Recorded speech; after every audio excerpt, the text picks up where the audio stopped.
ہمیں بتائیے کہ ہماری جو جو جو روحانی ایک ایک جوڑ ہے، جی جو تھا اور جو ہمیں خانقاہوں میں نظر آتا تھا، جو ہمیں ہر ولی کے صحن میں نظر آتا تھا، وہ وہ کس طرح پریکٹس میں تھا اس میں؟ That was completely silent on religion. تو جب تک ہم اس تک وہاں تک پھر سے واپس نہیں پہنچیں گے، ہمارے جی حساب سے یہ اختلافات جو ہے وہ ختم نہیں ہوں گے. دیکھیے کیا ہے کہ ان ساری چیزوں میں سب سے زیادہ جو بڑا چینج آیا وہ ایسٹ انڈیا کمپنی کے آنے کے بعد آیا. جن خانقاہوں کی، جن درگاہوں کی، جن بزرگوں کا ہم تذکرہ کرتے ہیں، جن کو ہم خراج عقیدت پیش کرتے ہیں، جن کی درگاہوں پر، مقبروں پر، مزارات پر آج بھی ہم حاضر ہوتے ہیں، جن کے نام پہ ہم نظر و نیاز کرتے ہیں، وہ سارے وہ بزرگ ہیں جو اس کانٹیننٹ میں 1857 سے پہلے رہے، اس لیے جی کہ اس وقت تک ریئل ہارمونی پائی جاتی. اس وقت تک آپ دیکھیے کہ، اور خاص کر جو ہماری کلرجی ہے، اس نے بھی اسلام کا صحیح انٹروڈکشن کرانے کے بجائے اس نے اسلام کو اور کمپلیکیٹڈ بنانے کی کوشش کی. اور وہ کہیں نہ کہیں 1947 کے بعد ٹو نیشن تھیوری جو تھی وہ کہیں نہ کہیں، اور جو ایک سپریمیسی یا ہیٹ کا نظریہ تھا، وہ کہیں نہ کہیں جو ہے وہ دونوں طرف جڑ پکڑتا رہا، اور دونوں طرف جو ہے وہ کم و بیش چلتا رہا.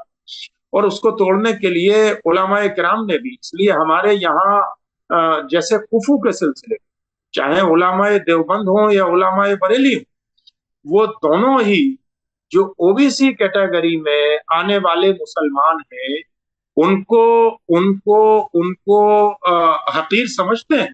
جی وہ یہ مانتے ہیں کہ اگر او بی سی کیٹیگری کی کوئی مرد ہے تو وہ شاید اعلیٰ ذات، یعنی جو اشراف ہیں، جو شیخ سید مغل پٹھان ہے، اس خانوادے میں شادی نہیں کر سکتے. جی تو جب اسلام نے یہ کہا کہ کل مومن یا اسلام نے یہ کہا ان اکرمکم عند اللہ اتقاکم، یا یہ کہا لا تثریب علیکم الیوم، عربی کو اجمی پر، اجمی کو عربی پر، گورے کو کالے پر، کالے کو گورے پر، کوئی سپریمیسی نہیں، تم میں وہ معزز ہے اللہ کے نزدیک جو زیادہ تقوی والا ہے، جو فائز ہے، جس کا کریکٹر بیسٹ ہے. تو ہم نے کریکٹر پر فوکس نہیں کیا، کریکٹر حسب اچھا نسب ہے. پہ. ہاں، ہم نے حسب نسب کو اسی طریقے سے آگے بڑھایا جو ہندوستانی کلچر میں پہلے سے موجود تھا، اسی کو مسلمانوں نے بھی یہاں پر اس چیز کو ایڈوپٹ کیا.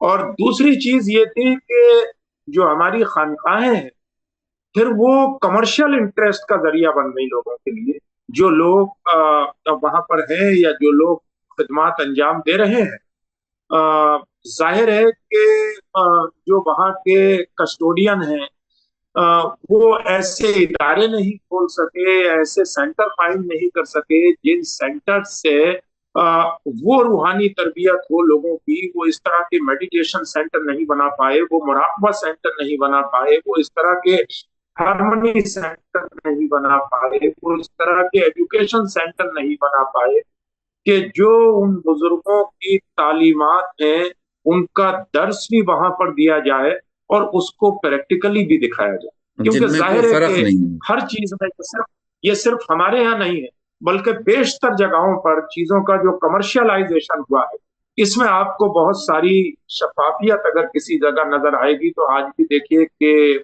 مانو سیوا کے لیے، یعنی ہیومینیٹیرین گراؤنڈ پر جو ورک سکھ کمیونٹی کر رہی ہے اپنی گرو شردا میں، وہ بہت ہی ریمارکیبل بات.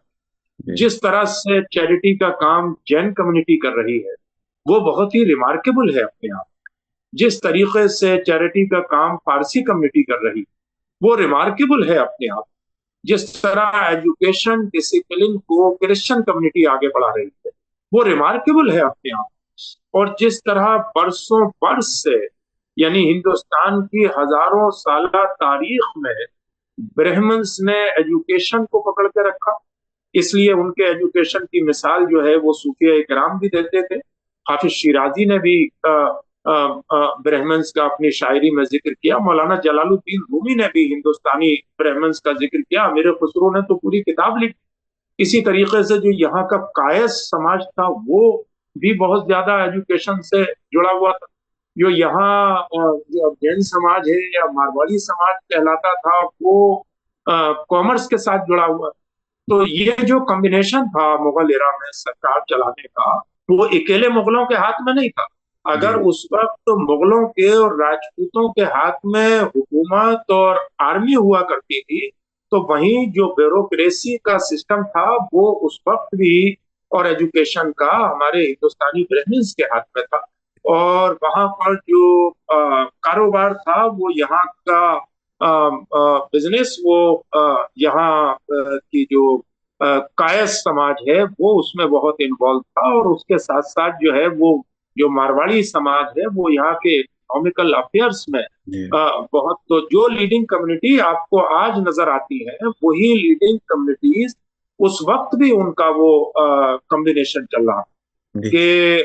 اور ظاہر ہے کہ درباروں میں بھی یہی تھا. اور پھر انہوں نے ایک قدم سیکولرزم کے اینگل سے ضرور یہ کہنا پڑے گا کہ مغل ایرا میں یہ چیز ضرور تھی کہ سیکولرزم کے حوالے سے یہاں تک کہ جس کو جو ہے وہ محمد تغلق جس کے لیے بڑا مشہور ہے کہ وہ بہت ہی سخت ترین بادشاہ تھا. لوگ کہتے ہیں نا تغلقی فرمان.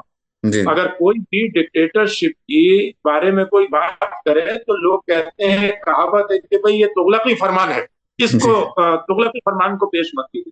تو خود محمد تغلق کا یہ رول تھا کہ جب دوسرے مذاہب کے لوگ ہندو دھرم کے لوگ اپنا کوئی کیرتن کرتے ہوئے یا ہولی کا جلوس لے کر ان کے قلعے کے سامنے سے گزرتے تھے تو وہ اس کو باہر کھڑے ہو کر اپنے پریوار کے ساتھ قلعے سے اس کو دیکھا کرتے تھے. اور انہوں نے لوگوں کو کہا کہ نہیں بھائی اس راستے سے وہ گزرنا چاہیے کیونکہ ہمیں دیکھتے ہوئے اچھا لگتا. اور پھر بادشاہ ظاہر ہے کہ رولر کے لیے یہ ضروری ہے کہ وہ سماج کے تمام طبقوں کا خیال رکھیں. اور اسی لیے جو اکبر نے اس کو تھوڑا سا اور آگے بڑھایا کہ اکبر کے یہاں پر جو ہے وہ نوروز بھی سیلیبریٹ کیا جاتا تھا اور اکبر کے یہاں پر نورات بھی سیلیبریٹ کیا جاتا تھا. اکبر کے یہاں پر ہولی اور دیوالی بھی ان کے حرم کے اندر جو ہے وہ سیلیبریٹ کی جاتی تھی. اور ہندوستان میں جو بسنے والے جو لوگ تھے تاکہ ان کو یہ فیل نہ ہو آئسولیشن کسی بھی طرح کا یا کسی طرح کی انفیریٹی فیل نہ ہو.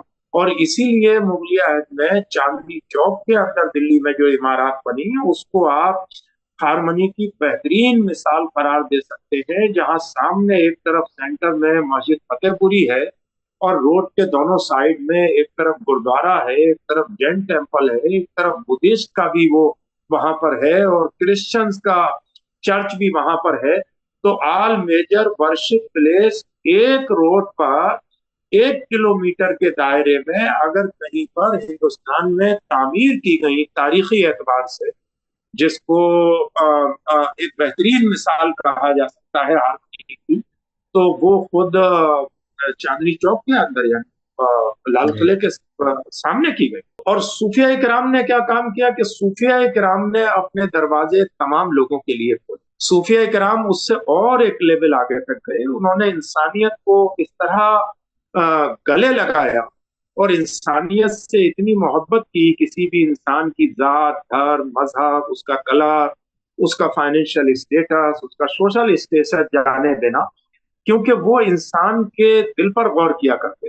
جی اور یہی وجہ ہے کہ صوفیہ کرام کو خراج عقیدت پیش کرنے والوں میں لوگ ایک عمارت کی حیثیت سے ضرور تاج محل دیکھنے جاتے ہیں یا تاریخ میں ان چیزوں کو پڑھتے ہیں لیکن شردھا کی نیت سے لوگ خراج عقیدت پیش کرنے تاج محل میں نہیں جاتے کسی بادشاہ کی قبر پہ نہیں جاتے بلکہ اگر جاتے ہیں تو غریب نواز کی قبر پہ جاتے ہیں نظام الدین اولیاء کے آستانے پر جاتے ہیں ان صوفیہ کرام کے یہاں پر جاتے ہیں کیونکہ لوگوں کو وہاں آج بھی روحانی سکون ملتا ہے اور انہوں نے ذات مذہب سے اوپر اٹھنے کے بعد انسانیت کی خدمت کی اور انسانیت کو گلے لگایا کو کھانا کھلایا پیاسوں کو پانی پلایا اور جو جس مشکل میں بھی ان کے پاس آئے وہ اس کی مشکل کو حل کرنے کے لیے اس کے پاس اٹھ کے کھڑے.